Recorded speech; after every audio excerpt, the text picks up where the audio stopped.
దాన్ని అర్థం చేసుకోవడం అంటే సామాన్య విశ్వాసులకు సేవకులకు కొద్దిగా కష్టమే. కానీ పరిశుద్ధాత్మ అభిషేక తైలముతో తప్పతడిసిన వారికి దేవాలయంలో ఉన్న గర్భగుడిలో, అతి పరిశుద్ధ స్థలములో, అక్కడ ఉన్నటువంటి ఆత్మీయ జ్ఞానము ఈ పరమగీత గ్రంథములో ఉన్నటువంటి వాక్యాలు, మర్మాలు, భావాలు. అందుకని దేవుడు బయలుపరిస్తే తప్ప మనకిది చేత కాదు. ధ్యానించినప్పుడల్లా నేను కూడా అడుగుతున్నాను, ఇది వరకు చాలా విషయాలు మరి అంత్యకాల ప్రవక్త, 7వ దూత, అపోస్తలుడు అద్దంకి రంజిత్ ఓహిరయ్య గారు అనేక మ్యాగజైన్స్లో, కడబూర స్వరములో, ఒమేగా స్వరములో, క్యాసెట్స్లో వీటి విషయమై వ్యాఖ్యానించారు. అవి విన్నాము, చదివాము, ధ్యానించాము, నేర్చుకున్నాము. మరికొన్ని మాకు అందుబాటులో రాలేదు. కాబట్టి ఇప్పుడు పరమగీత గ్రంథము 4వ అధ్యాయము 1వ వచనము తరువాత ఇంకొన్ని భాగాలు ఉన్నాయి కదా, 1వ వచనంలోనే ఇంకో భాగం, అది దొరకలేదు. దేవుణ్ణి అడిగాను, దేవుడు కొన్ని విషయాలు బయలుపరిచాడు. దాన్ని మీతో నేను పంచుకుంటాను. దేవునికి స్తోత్రం, హల్లెలూయా. పరమగీత గ్రంథము 4వ అధ్యాయము 1-2 వచనాలు. నా ప్రియురాల, నీవు సుందరివి, నీవు సుందరివి, నీ ముసుగు గుండా నీ కన్నులు గువ్వ కన్నుల వలె కనబడుచున్నవి. నీ తల వెంట్రుకలు గిలాదు పర్వతము మీది మేకల మందను పోలి ఉన్నవి. నీ పలువరస కత్తెరవేయబడినవియు, కొడుగబడి అప్పుడే పైకి వచ్చినవియునైనా జోడు జోడు పిల్లలు కలిగి ఒకదానినైనను పోగొట్టుకొనక సుఖముగానున్న గొర్రెల కదుపులను పోలియున్నవి. ప్రార్థన. ప్రేమ కలిగిన మహాపరిశుద్ధ తండ్రి, ఆశ్చర్యకరుడా, మహోన్నతుడా, నీకే ఈ మహిమా ఘనత ప్రభావాలు చెల్లిస్తున్నాము. మా కన్న తండ్రి, ఏ యోగ్యత అర్హత లేని మమ్మల్ని నీవు తండ్రి పాపధ్యాసం నుండి విడిపించి, ప్రేమించి, రక్షించి నీ కొడుకులుగా, నీ కూతురులుగా చేసినందుకు వందనాలు. మా కన్న తండ్రి, కొద్ది 10 నిమిషాలుగా ఇదిగో పరమగీత గ్రంథము 4వ అధ్యాయము 1-2 వచనాలు ధ్యానించడానికి మేము ఉపక్రమిస్తుండగా, నా శక్తి, నా బలము, నా జ్ఞానము కాదు, నీ దయతో మమ్మల్ని పాలించి, నీ ఆత్మచేత మమ్మల్ని నింపి, వాక్య ప్రత్యక్షతను అనుగ్రహించి, నాకు, మాకు, అందరికీ కావలసిన ఆత్మీయ జీవాహారమునిచ్చి మహిమంతా మీరే పొందుకోమని యేసు నామమున ప్రార్థిస్తున్నాము తండ్రి, ఆమేన్, హల్లెలూయా. ప్రియులారా, ఇక్కడ దేవుడు ఎంత అద్భుతమైనటువంటి విషయాన్ని మనకు తెలియజేస్తున్నాడు. ఏంటంటే ప్రియులారా, పరిశుద్ధ బైబిల్ గ్రంథములో ఈ పరమగీతము 4వ అధ్యాయాన్ని గత చాలా గుర్తుందండి, అనేక నెలల నుండి ధ్యానిస్తూనే వచ్చాము. అయితే ఎక్కడ పెట్టాము మనం? ఇంటి దగ్గర వదిలేసామా? రాసిన వాక్యాన్ని అంతా అక్కడ మర్చిపోయాం, చూసారా? అలాగే ఉంటుంది ఒక్కసారి. అయినా పర్వాలేదు, ధ్యానంలోకి వెళ్ళిపోతాం, సరేనా? ప్రియులారా, అంటే బాగా ప్రిపేర్ అవుతున్నాను, రాశాను, ఇంటి దగ్గర మర్చిపోయి వచ్చేసాను. మరి ఇప్పుడు వాక్యం ఎటుపోతుందో నాకు అర్థం కాదు. చూడండి ప్రియులారా, ముసుగు గుండా నీ కన్నులు గువ్వ కన్నుల వలె కనబడుచున్నవనేది కూడా మనం ధ్యానించి ముందుకు సాగాము. ఆల్రెడీ అది అప్లోడ్ చేసాం, యూట్యూబ్లో ఉంది కదా. ఇప్పుడేమో నీ తల వెంట్రుకలు గిలాదు పర్వతము మీది మేకల మందను పోలి ఉన్నవి. దేవుని స్తోత్రం, హల్లెలూయా. తల వెంట్రుకలు ఎలా ఉన్నాయట? గిలాదు పర్వతము మీద మేకల మందను పోలి ఉన్నవి. అంటే షూలమ్మితి సంఘ కన్యక యొక్క నడినెత్తి మొదలుకొని అరికాళ్ళ వరకు అంగాంగ వర్ణన ఇక్కడ తన ప్రాణప్రియుడైన యేసుక్రీస్తు వారు చెబుతున్నారు. తనకు ఈమె ఎందుకు నచ్చిందో, ఆమెలో ఉన్న సౌందర్యం ఏమిటో ఒక్కొక్కటి చూచి ఆయన చెబుతున్నాడు. అందులో అలా చెప్పుకుంటూ మనం కూడా వచ్చాము ధ్యానిస్తూ. ఇప్పుడేమో తల వెంట్రుకలు, ముందేమో కన్నులు అన్నాడు, తర్వాత ఏమో తల వెంట్రుకలు. ఈ తల వెంట్రుకలు ఎలా కనబడుతున్నాయట? ఓ పర్వతం ఉన్నది, ఆ పర్వతము గిలాదు పర్వతము. దాని మీద మేకలు, గొర్రెలు కావండో వినండి, మేకల మందలు ఏమో ఉన్నాయి ఎక్కడ. ఆ మేకల మందలను పోలి ఉన్నవి అంటున్నాడు. అంటే మేకలు గిలాదు పర్వతం మీద మేత మేస్తాయి. అర్థమైందండి? అవి ఎలా కనబడుతున్నాయట? నల్లగా, నల్లటి మేకలు. మొత్తం గిలాది పర్వతం, గుండ్రంగా ఉన్న గిలాది పర్వతం నుంచి పైనుంచి కింద దిగుతుంటే ఈమె తల వెంట్రుకలు కూడా నల్లగా పైనుండి కిందకి జాలువారుతున్నట్టుగా కనపడుతుందట. ఇదేటయ్యా, మేకలు నల్లగా ఉన్నాయి ఏటి అక్కడ? మేకలు నల్లగా ఉన్నాయా, మీరేంటి నల్లటి మేకలు అంటారని మీరు బహుశా అడగొచ్చు. కనుక ఇక్కడ ఆ మేకలు నల్లవే.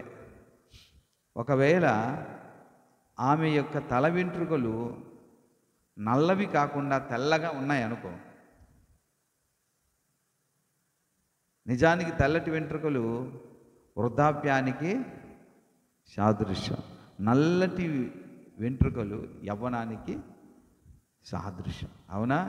ఈమె ఇంతకీ యవ్వనురాలా, వృద్ధాప్యంలో ఉన్నదా? మరి ఇంకేమండి. కాబట్టి అక్కడ నల్ల మేకలే, నల్లటి మేకలు ఎలాగైతే పర్వతం మీద నుంచి దిగుతుందో, ఆమె తల వెంట్రుకలు కూడా అంత నల్లగా ఉండి పైనుండి కిందకి జాలువారుతున్న జలపాతాలలాగా ఆమె తల వెంట్రుకలు ఉన్నాయంట. దేవునికి స్తోత్రం. ఎందుకు ఇలా చెప్తున్నారంటే ప్రియులారా, ప్రాణప్రియుడైన యేసు ప్రభువారు తన సంఘాన్ని ఇష్టపడ్డానికి ఈ తల వెంట్రుకలు ఒకటి. హల్లెలూయా. తల వెంట్రుకలు నల్లగా ఉండాలి అంటే ప్రతి ఒక్క విశ్వాసి, సార్వత్రిక సంఘమే, తన వధువు సంఘము నల్లటి తల వెంట్రుకలు కలిగి ఉండాలి. అంటే యవ్వన ప్రాయములో ఉండాలి. అది అర్థమైందండి? పరలోకానికి మనకు తీసుకెళ్ళి ఆయన ఏ స్టేజిలో, ఏ స్థాయిలో నిలబెడతాడు, ఏ వయసు ఉన్నవారిగా మనల్ని నిలబెట్టి ఆయన పెళ్లి చేసుకుంటాడు అని అంటే వినండి బాగా. ఇప్పుడు బాగా తెల్లటి వెంట్రుకలు ఉన్నాయనుకో, వారు ముసలోళ్ళు. అవునా కాదా? మరి పసిపిల్లలు ఉన్నారనుకోండి, అది పెళ్ళిడే అసలు రానట్టు. అందుకని నిత్య యవ్వనపు దశ మనకు దేవుడు పరలోక రాజ్యంలో ఇస్తాడు. హల్లెలూయా, హల్లెలూయా. అంటే ఒకవేళ బాగా వినండి, నీకు నాకు నిత్య వృద్ధాప్యం ఇస్తే ఇష్టపడతావా? ఏంటి బాబు? ఆహా, దేవా నువ్వు ఎంత భాగ్యం ఇచ్చావు తండ్రి, నిత్య ముసలితత్వం ఇచ్చావు. ఇష్టపడతారండి? ఎజ్రా శాస్త్రి చెప్పవయ్యా. మన పరలోకం వెళ్ళిన తర్వాత నిత్య ముసలోలుగా ఎవరైనా ఇష్టపడతారా? అలా కాకుండా నిత్యం బాల్యంలో ఉంటాము అనుకోండి, అది ఇష్టపడతారా? దేవుడే ఇష్టపడదు. మరి ఎలా ఉంటాము? ఆయన పోలి యవ్వనులుగా మారుతాము. ఈ భూమి మీద ఏ వ్యక్తి కూడా నేను నిత్యం ముసలోడుగా ఉండాలని కోరుకోడు. అర్థమైందా? ఈ భూమి మీద ఎవరు నిత్యం పిల్లాడిగానే ఉండాలని కోరుకోరు. ఏం కోరుకుంటారంటే ఎప్పుడు మేము నిత్యం ఎలా ఉండాలి? యవ్వనంగా ఉండాలని కోరుకుంటారు. అవునా? నిజానికి దేవుడు మనల్ని పరలోక రాజ్యం తీసుకెళ్ళేటప్పుడు యవ్వనస్తులుగానే యుగ యుగాలు తనతో ఉంచుతాడు. మనం అలా జీవిస్తాం, క్రీస్తును పోలి నడుస్తాం. అంటే యేసు ప్రభువు 33.5 సంవత్సరాల్లో చనిపోయి తిరిగి లేచాడు కదా, మంచి యవ్వన ప్రాయం. మనమందరం కూడా ఆయన పోలంటే ఆయనకి ఏ యవ్వనమైతే, ఏ ఈడైతే ఉందో ఆ ఏజ్లోనికి మనమందరం ఉంటాం. అలా ఉండడానికే దేవుడు ఏం చేస్తున్నాడంటే మన తలను బట్టి ఆయన చెప్తున్నాడు, నీ తల వెంట్రుకలు ఆ గిలాది పర్వతం మీదన మేకల మందను పోలినది. ఎందుకంటే చాలా నల్లగా ఉన్నవి. అంటే నువ్వు యవ్వనుడవు. ఎందుకు యవ్వనుడు అయ్యాడు అంటే, యవ్వనుడు తను అవ్వడానికి కారణం ఏంటంటే గిలాదు పర్వతం మీద కావలసినంత సమృద్ధి అయిన ఆహారము మేకలకున్నవి. అర్థమైందండి? ప్లస్ ఏంటంటే గిలాదు పర్వతం మీదనే మీరు ఆదికాండం 31:54 చూసినట్లయితే యాకోబు అక్కడ యెహోవాకు బలి అర్పించినట్టుగా కూడా ఉంది. తన మామయ్య అయిన పద్దన ఎవరండి లాబాను దగ్గర నుంచి పద్దన రాము నుండి బయలుదేరి తిరిగి వెళ్తున్నప్పుడు అక్కడ ఆ నేపథ్యం ప్రస్తుతానికి అవసరం లేదు, కానీ అక్కడ గిలాదు పర్వతం మీద ఏం చేశాడట? బలి అర్పించినట్టుగా 31:54 బహుశా ఉందా? ఆదికాండం నేను రాసుకున్న పేపరు వాక్యం మర్చిపోయాను ఇంటి దగ్గర. చాలు, దేవుని స్తోత్రం, హల్లెలూయా. కనుక దేవుని బలి జరిగినటువంటి స్థలం అది. అర్థమైందండి? బలి పాత నిబంధనలో దేనికి సాదృశ్యం? మన నజరేయుడైన యేసుక్రీస్తు వారి యొక్క శిలువ యజ్ఞ బలికి సాదృశ్యం. హల్లెలూయా. అక్కడ ఎప్పుడూ కూడా ఆయన రక్తము అక్షయమైనది, జీవము గలది. కాబట్టి మనం ఏం చేస్తామండి? ఆయన రక్తము చేత ఎప్పుడు కూడా కడుక్కున్న వారం అయితే మనకు నిత్య జీవాన్ని దేవుడు అనుగ్రహిస్తున్నాడు. హల్లెలూయా. ఏ జీవం అండి? నిత్య జీవము. అవునా కాదు? అవునా కాదా? వినండి, ఆయన ఏమిచ్చాడని మనకు? యేసునందు విశ్వాసం ఉంచిన వారు నిత్య జీవము గలవారయ్యారు. అంటే నిత్య యవ్వనం అన్నమాట. నిత్య వృద్ధాప్యం కాదు, నిత్య బాల్యము కాదు. ఎలా ఉంటామండి? నిత్య యవ్వనులుగా ఉంటాం. అర్థమైందండి? అలా నిత్య యవ్వనులుగా దేవుని దృష్టికి మనం ఎప్పుడు కనిపిస్తే ఆయనకి చాలా ఇష్టం. మరి నిత్య యవ్వనంగా ఎలా ఉంటామండి? మాకు ఇప్పుడు 48 సంవత్సరాలు అయింది, మరో 2 సంవత్సరాలు అయితే 50 సంవత్సరాలు అయిపోతుంది. మరి ఎలాగా? మొహం కూడా ముడతలు పడిపోతుంది. ఒక్కోసారి నడుము నొప్పులు, మెడ నొప్పులు, తర్వాత షోల్డర్ నొప్పులు, ఇంకెక్కడ యవ్వనం. కానీ వినండి, ఆధ్యాత్మిక జీవితంలో పిల్లారా చూడండి, బాల్యము నుండి ఎదిగి ఎదిగి ఎదిగి ఆఖరికి వృద్ధాప్యంకి వస్తాం. కానీ ఆధ్యాత్మిక జీవితంలో అలా కాదు.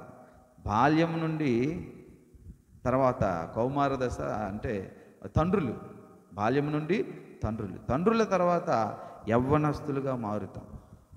మీరు పిల్లారా ఇంటికి వెళ్ళి చదవండి. అపోస్తలుడైన యోహాను రాసిన మొదటి పత్రికలో చిన్నపిల్లలారా అని చెప్తాడు, తర్వాత తండ్రులారా అని చెప్తాడు. చిన్నపిల్లలారా యవ్వనస్తులారా అనాలి కదా, తర్వాత అనాలి, అలా అనలే. చిన్నపిల్లలారా, తర్వాత తండ్రులారా అని మళ్ళీ యవ్వనస్తులారా అంటాడు ఆయన. హల్లెలూయా. కనుక ఆధ్యాత్మిక జీవితంలో మనము చిన్నపిల్లలుగా ఉండకూడదు, ముసలోళ్ళలాగా ఉండకూడదు. ఎలా ఉండాలి? యవ్వనస్తుల్లా బలవంతులుగా ఉండాలన్నమాట. ఎందుకు? యవ్వనస్తులారా మీరు బలవంతులు, దేవుని వాక్యము మీలో నిలుచుచున్నది. ఇప్పుడు ఈ 2 దశలు ఉన్నాయి కదా. బాల్యం అనేది అంటే ఏంటి? దాని అర్థం ఏంటి? కొత్తగా దేవుని నమ్ముకొని మారు మనసు పొంది, రక్షణ పొంది, బాప్తీసం పొంది, ఏదో దేవుని ప్రార్థిస్తూ, బైబిల్ వాక్యం చదువుతూ, దేవుని మాటలు వింటూ నెమ్మదిగా ఎదుగుతారు. వారికి బలమైన ఆహారం కూడా సరిగా అర్థము కాదు. మరి తండ్రులు ఎవరు అంటే వారు ఏం చేస్తారు? రక్షణ పొందిన బిడ్డలు ఏం చేస్తారంటే మరికొన్ని ఆత్మలను వారు రక్షించి కానీ వారు తండ్రులు అవుతారు. ఓకేనా?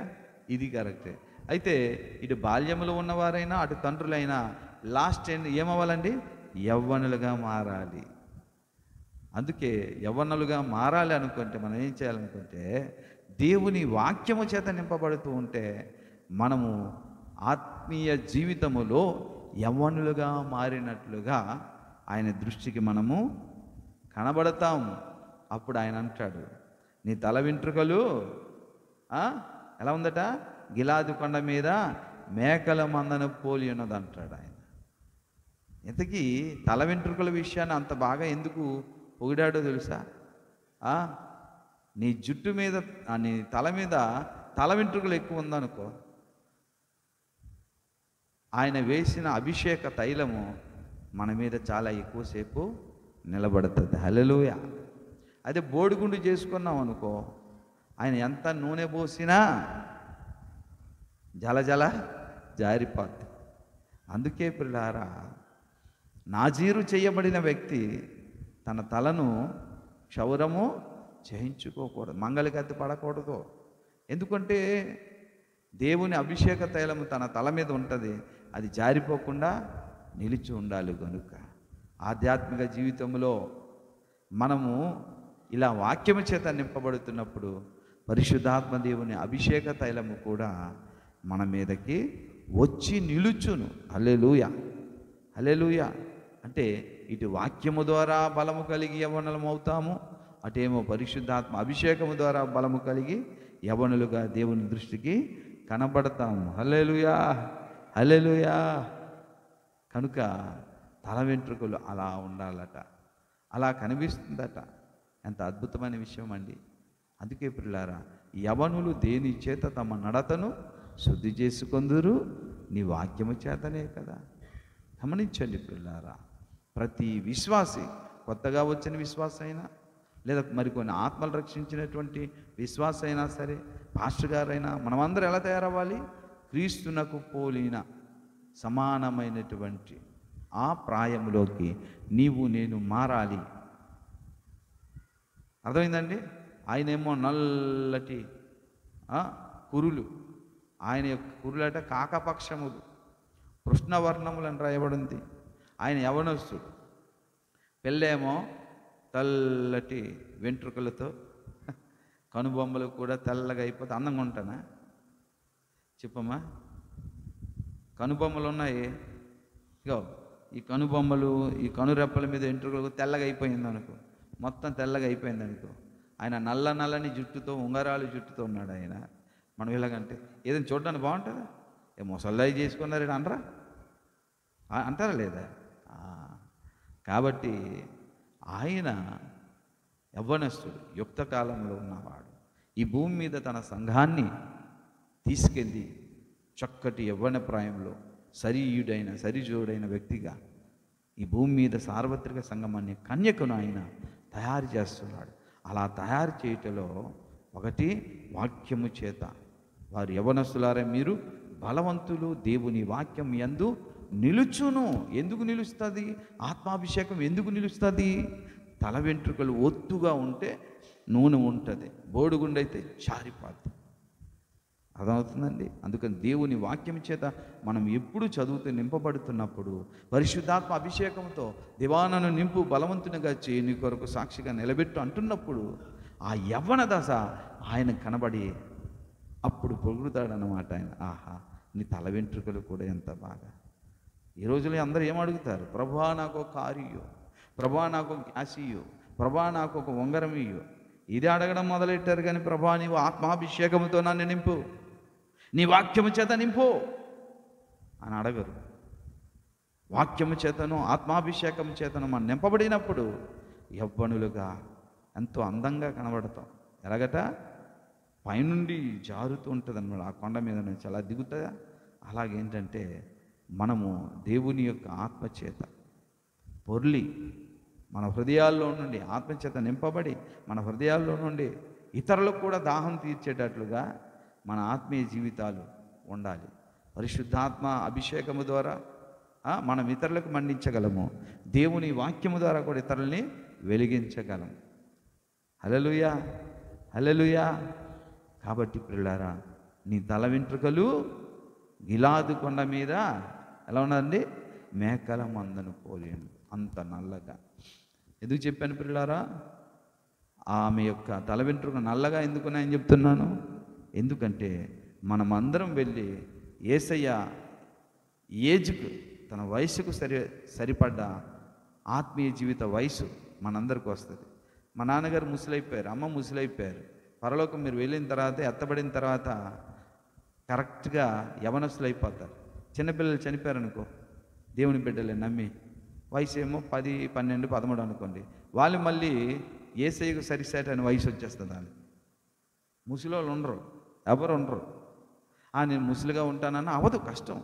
ఎందుకంటే ఆ ముసలి ఉందనుకోండి, నువ్వు యుగ యుగాలు ఆ ముసలితనంతోనే ఇక జీవించాల్సి వస్తుంది. కానీ దేవుడు ఎన్నడూ ముసలితనం అంటే దాని అర్థం ఏంటి అసలు? క్షయమైనది, అంతే కదా. బాల్యం అంటే ఏంటి, దాని అర్థం ఏంటి? ఆటంకమే ఎదగనిది. అలా కాకుండా యేసయ్యకు సరిసాటి అయినటువంటి, చెప్పాలి, సాటి అయిన సహాయకురాలుగా ఆదాముకు అవ్వను చేసినట్లుగా యేసయ్యకు ఈ కడపటి అవ్వను చేస్తాడు ఆయన. హల్లెలూయా. అలా చేసేటటువంటి క్రమంలో సంఘం ఎలా ఉండాలండి? తల వెంట్రుకలంటే ఆత్మాభిషేకం చేత నింపబడాలి. యవ్వన ప్రాయం కదా. యవనస్తులారా, మీరు బలవంతులు, దేవుని వాక్యం మీలో నిలుచుని మీరు దుష్టుని జయించగలుగుతారు. హల్లెలూయా. అందుకే ఆయన అన్నాడు, గుర్తుందా? యవ్వన కాలమందు పుట్టిన కుమారులు బలవంతుని చేతిలో. మనమందరం యవ్వనస్తులుగా ఉంటే ఆధ్యాత్మిక జీవితంలో బలవంతుడైన యేసయ్య చేతిలో మనల్ని బాణాలుగా వాడుకుంటాడు ఆయన. హల్లెలూయా, హల్లెలూయా. గుమ్మముల దగ్గర విరోధులతో వాదిస్తారు, అసత్య బోధలతో వాదిస్తారు, ఏంటి దుర్బోధలతో వాదిస్తారు, యజబేలు బోధలను వెళ్ళగొడతారు. ఆధ్యాత్మిక జీవితంలో వాక్యము చేత నింపబడిన వారు, ఆత్మాభిషేకం చేత నింపబడిన వారు అలా ఉండాలి. తల వెంట్రుకలు. అందుకే నువ్వు అందంగా ఉన్నావు అంటాడు నిన్ను చూసి. హల్లెలూయా, హల్లెలూయా. అంత మ్యాటర్ ఉంది అందులో. హల్లెలూయా. తర్వాత ప్రియ దేవుని బిడ్డలారా, గమనించండి, ఇక్కడ 2వ వచనం, మొదటి వచనం కంప్లీట్ అయినట్టే కదా, ఓకేనా? చూసారా, మొదటి వచనానికి 3 వారాలు చెప్పాల్సి వచ్చింది. ఇప్పుడు 2వ వచనాన్ని ఇంకా కాస్త లోతుకి వెళ్ళొచ్చు. మరొకసారి దేవుడు అవకాశం ఇస్తే ఇప్పుడైనా చెప్తాను. 2వ వచనం చదవండి. నీ పలు వరుష కత్తెర వేయబడినవియు కడుగబడి అప్పుడే పైకి వచ్చినదయ్యి, జోడు జోడు పిల్లలు కలిగి ఒకదానినైనను పోగొట్టుకొనక సుఖముగా నుండు గొర్రెల కదుపులను పోలి ఉన్నవి. వినండి, ఏంటిది? పలు వరస. చూసారా ఈ పలు వరుసలట ఎలా ఉన్నాయట? కత్తెర వేయబడినవి. అంటే పిల్లరా, ఈ బాగా అతి శీతల ప్రదేశాలు, దేశాలు కొన్ని ఉంటాయి. అక్కడ కొన్ని గొర్రెలు దానికి బొచ్చు వేపుగా ఉంటాయి. దాన్ని ఏం చేస్తారంటే బొచ్చు కత్తిరించేటటువంటి టైం అంటారు, బైబిల్లో కూడా ఉంది.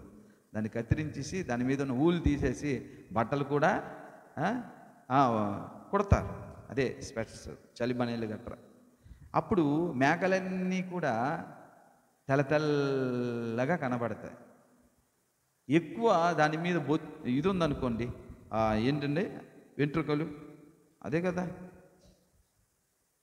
అవి ఉంటే ఏం చేస్తాయండి, దాని మీద దుమ్ము, ధూళి, ఇవి అవి పడి కొద్ది కలర్ మారిపోవచ్చు. అయితే మొత్తం కత్తిరి వేసి మొత్తం క్లీన్ చేస్తే మాత్రం అన్నీ ఒకే యూనిఫామ్లో తెల్ల తెల్లగా కనిపిస్తాయి. అవునా కదా? అలాగున్నాయి నీ పలు వరుస అంటున్నాడు ఆయన. అంటే ఆ పలు వరుస ఎలా కనబడుతుంది? తెల్లగా కనబడుతున్నాయి. కానీ కొందరు పళ్ళు మాత్రం ఎలాగా నల్లగా, పసుపుగా, పాచి పట్టేసి సరిగ్గా బ్రష్ చేయరు, పాచి ఉండిపోదు. అప్పుడే ఎలాగుంటుంది తెలుసండి, అది పసుపు పచ్చగా ఉంటుంది. కానీ ఈమె పళ్ళు అట పసుపు పచ్చగా ఉందంటే దాని అర్థం ఏంటి? పాచి ఉంది, దానికి ఏదో ఒక రకమైన కంపు కూడా అంటుకొని ఉంది అని అర్థం. అది చూసారు అని సంతోషిస్తారా? ఆహా, నీ పాచి పళ్ళు ఎంత బాగున్నాయి అంటారా? అనరు. కనుక ఈమె పళ్ళు కత్తిరి వేయబడినటువంటి ఆ గొర్రెలు ఇప్పుడే వస్తాయి, చూసారా, తెల్లగా కనబడతాయి. అంటే బాగా శుద్ధి అయి ప్లెయిన్గా అంత బాగా కనబడుతుందట. ఇంకో మాట చెప్తున్నాడు అక్కడ, అదట జోడు జోడు పిల్లలు అన్నాడు, చూసారా. జోడు జోడు పిల్లలు కలిగి ఒకదానినైనాను పోగొట్టుకొనక. చూసారా, ఒక జోడు జోడు పిల్లలు అంటే ఏంటి? కవల పిల్లలు, ట్విన్స్ లాగా 2 గొర్రెలు ఒక్కలాగా ఉంటాయి. అలా ఉంటేనే అందంగా ఉంటాయి పళ్ళు. ఏంటి, ఉదాహరణగా ఈ 2 పళ్ళు పక్క పక్కన ఉండి బాగుండాలి, అవునా కదా? అలా ఉంటే అందంగా ఉంటాయి. ఇదేం పసుపు పచ్చ, ఇదేం తెల్లగుండి బాగుంటుందా? బాగుంటుందా? చెప్పండి అమ్మా. బాగుంది.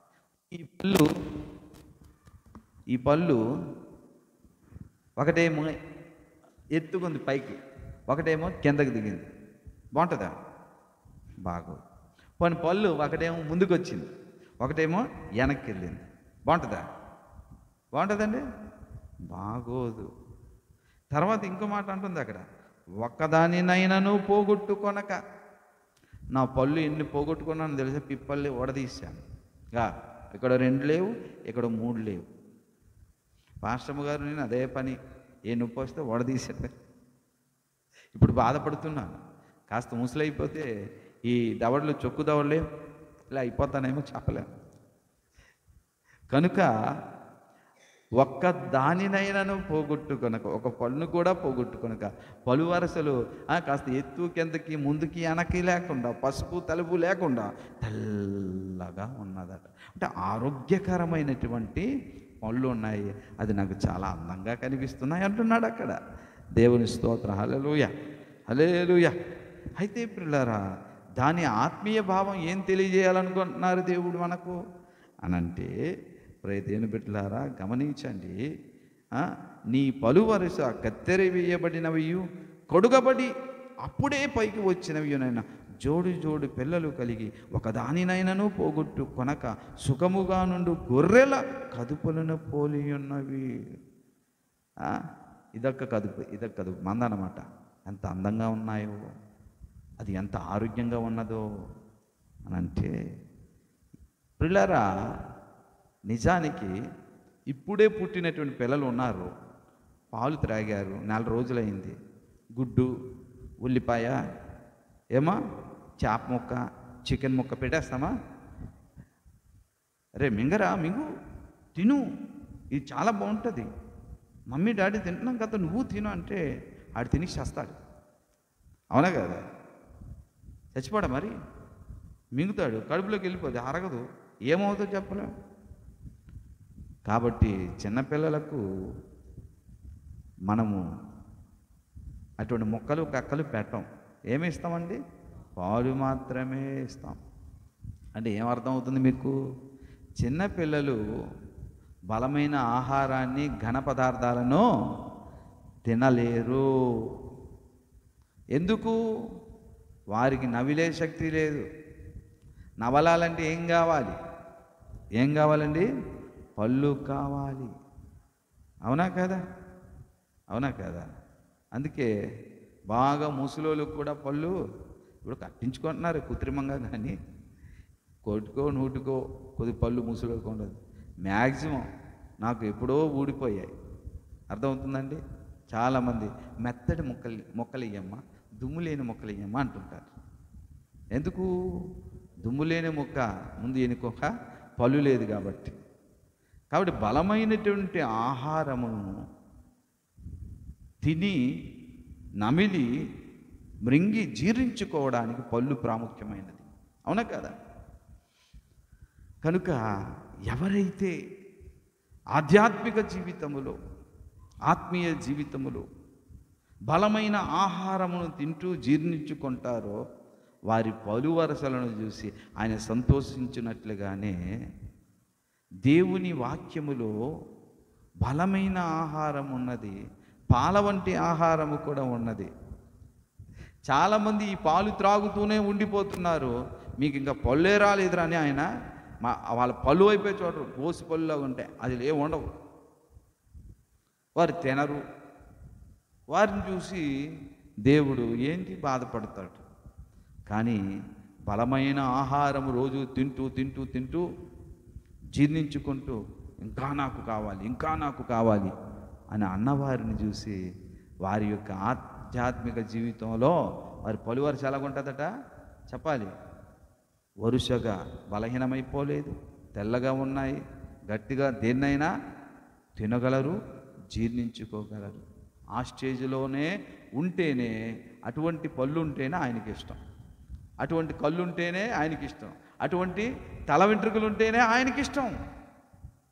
ఈ రోజున బలమైన ఆహారం అంటే ఎవరికి ఇష్టపడట్లేదు. పిట్ట కథలంటే ఇష్టపడుతున్నారు, కల్పనా కథల వాక్యాలంటే ఇష్టపడుతున్నారు, ఎక్కువ ఆశీర్వాదాల కోసం ఇష్టపడుతున్నారు. హెచ్చరిక అంటే ఇష్టపడరు, గద్దిస్తే ఇష్టపడరు. ఎంతసేపు వాళ్ళని పొగడాలి, ఏదో ఒక మేలు కలగాలి, దేవుడు నేను ఎలా దీవిస్తున్నాడని చెప్పాలి.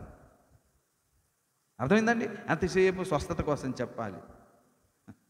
అరే, బలమైన ఆహారం ఉంది, ఎప్పుడు తింటావు నాయనా నువ్వు? ఎప్పుడు తింటావు?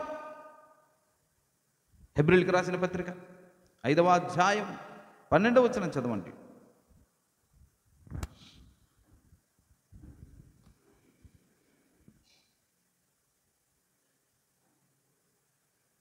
హెబ్రీ 5:12. ఇంత లేటా?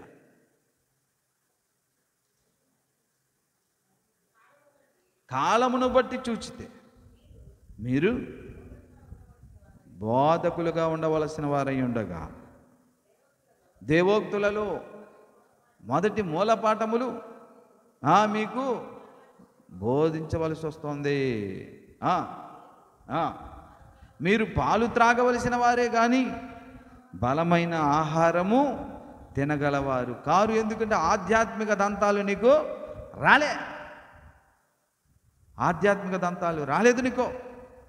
ఆధ్యాత్మిక దంతాలు వస్తే నువ్వు బలమైన ఆహారం తింటావు. అయ్యగారు పావుగంట చెప్పినట్టు వాక్యం మరో గంట చెప్పండి అని అంటావు. అయ్యగారు అసలు ఆదికాండంలో జరిగిన సంగతి ఏంటి, ప్రకటనలో జరిగిన సంగతి ఏంటి, పరమగీతాల భావాలేంటి, కీర్తనల భావాలేంటి మాకు చెప్పండి, మేము నేర్చుకుంటాం, మాకు చాలట్లేదు వాక్యం. ఇది ఇలా ఉంటుంది. ఆధ్యాత్మిక దంతాలు కలిగిన వారు బలమైన ఆహారాన్ని ఏం చేస్తారండి? తిని మింగి జీర్ణించుకొని దేవునికి సంతోషపెడతారు, దేవుని కొరకు జీవిస్తారు. పౌలు అన్నాడు 14వ వచనం చదవండి.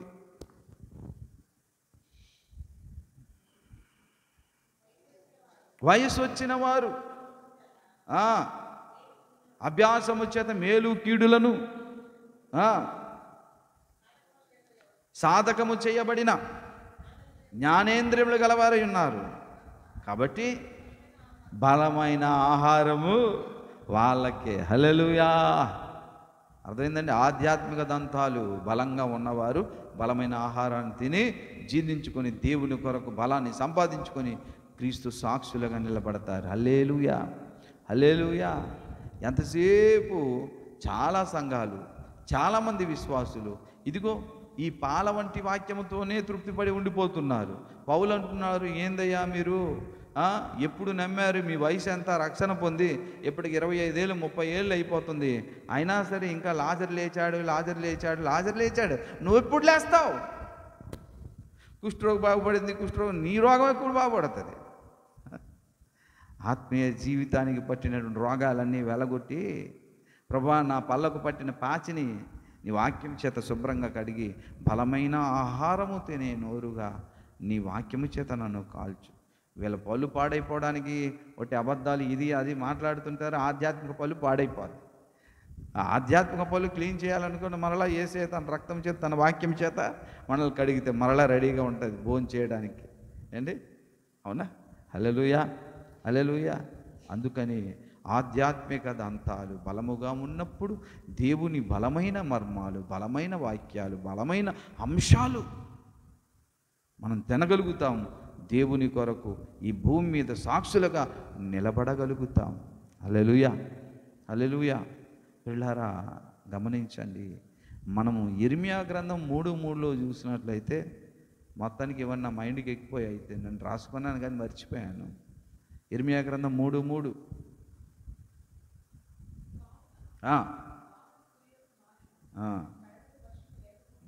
3 ఇర్మియా గ్రంథం 3వ అధ్యాయం 3వ వచనమేనా? చదవండి అమ్మా.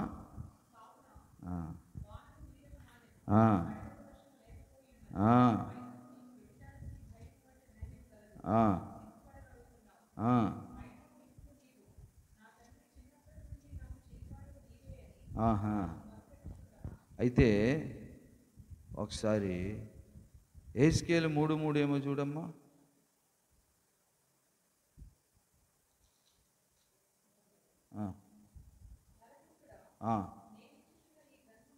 క్షమించండి, కరెక్టే, నేను ఇర్మియా అనుకున్నాను. యెహెజ్కేలు 3:3 పేపర్ ఎగిరిపోయింది కదా. సరే. నరపుత్రుడా, నేనిచ్చుచున్న ఈ గ్రంథమును ఆహారముగా తీసుకొనుము, దానితో నీ కడుపు నింపుకునమని నాతో సెలవీయగా నేను ఆ గ్రంథమును భక్షించి తిని. హల్లెలూయా. భీతి ఏలో తినుము గ్రంథము తేనెవలె మధురముగా నుండున్. భీతి ఏలా తినుము గ్రంథము తేనెవలె మధురముగా నుండున్. వాడతాం కదా మనం.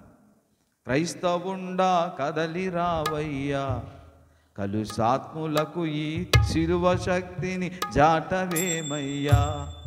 ఎండవాణాలనియు జడిసి ఎంతకాలము మూలనుందు, ఎండవాణాలనియు జడిసి ఎంతకాలం మూలనుందు. కండలను ప్రేమింతువేమన్నా, ఈ మంటి కండలు ఎంత పెంచిన మంటికేనన్నా. సత్యవాక్యము సంతలో దులిపి బోధకుల ధరల బచ్చములపై భ్రాంతులు నిలిపి. చిత్రముగా అనుకూల బోధలు చేసి ప్రజలను మోసగించి. చిత్రముగా అనుకూల బోధలు చేసి ప్రజలను మోసగించిరి. చాలా బాగుంటుంది పాట. ఓఫీరయ్య గారు పాడారు. ఆయన రాసింది కాదు, ఎవరో రాసిన పాట. ఆయన పాడితే మేము నేర్చుకున్నాం. కనుక పిల్లరా, దేవుని గ్రంథాన్ని నువ్వు తినాలి, భక్షించాలి, రోజు తినాలి. అలా తినడానికి ఆధ్యాత్మిక దంతాలు నీకు అవసరం. బలమైన ఆహారం మీకే తగును. అర్థమైందన్నమ్మా? అర్థమైందా లేదా? కనుక ప్రియదేని బిడ్డలారా, చూడండి, బాల్యములో వచ్చిన పళ్ళు ఊడిపోతాయి, ముసలికాలంలో పళ్ళు కూడా ఊడిపోతాయి. కానీ యవ్వనస్తుల పళ్ళు మాత్రం చాలా గట్టిగా ఉంటాయి. కనుక ఆధ్యాత్మిక దంతాలు, దేవుని బలమైన ఆత్మీయ ఆహారము, వాక్యము తినగలవారం అవుతాము. ఎవరైతే దేవుని వాక్యాలు బలంగా, లోతైన మర్మాలు, భావాలు, దేవుని ఉద్దేశాలు, దేవుని సంకల్పాలు, దేవుని చిత్తము వాక్యం చదువుతూ ధ్యానిస్తున్నప్పుడు వీరు బలంగా తింటున్నారు. ఆహా, నీ పలువరస ఎంత అందంగా ఉందో అంటాడు ఆయన. హల్లెలూయా, హల్లెలూయా.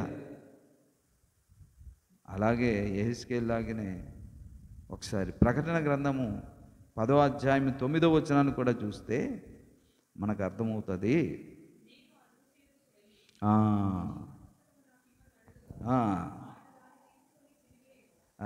ఏమన్నాడండి?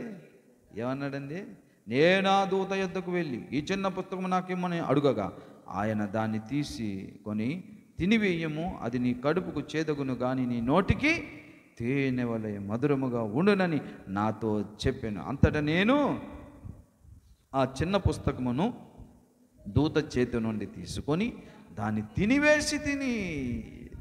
హల్లెలూయా, హల్లెలూయా. చూశారండి ఏం చేశారు?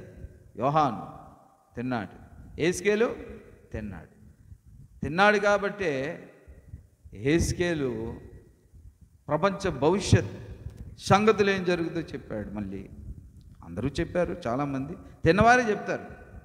దావీదు కూడా క్రొవ్విన మెదడు దొరికినట్లు, ఆహా, తేనె కంటే జుంట తేనె ధారల కంటని యేసుక్రీస్తుని గురించి ప్రవచనాలు, శ్రమలను గురించి ప్రవచనం ఎన్ని రాశాడంటే